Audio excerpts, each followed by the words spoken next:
కనక మహాలక్ష్మి అమ్మవారి మార్గశిర ఆఖరి గురువారానికి సంబంధించి అవసరమైన అన్ని ఏర్పాట్లను పూర్తి చేశామని ఆలయ ఎగ్జిక్యూటివ్ ఆఫీసర్ శోభారాణి తెలిపారు. గురువారం తొలి పూజలు ప్రారంభమైన అనంతరం భక్తులను దర్శనానికి అనుమతిస్తామన్నారు. ఆఖరి భక్తుడు లేదా భక్తురాలి వరకు అమ్మవారి దర్శన భాగ్యం కల్పిస్తామని ఈ సందర్భంగా ఆమె పేర్కొన్నారు.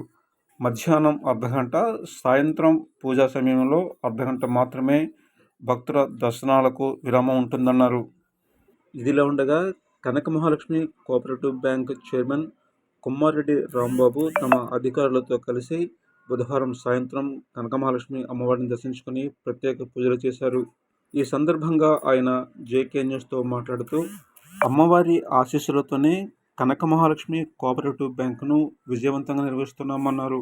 ఈ మధ్య కాలంలోనే కనక మహాలక్ష్మి ఆలయ సమీపంలోని 1 టౌన్ ప్రాంతంలో కూడా తమ బ్యాంకు నూతన శాఖను ప్రారంభించామని ఈ సందర్భంగా తెలిపారు.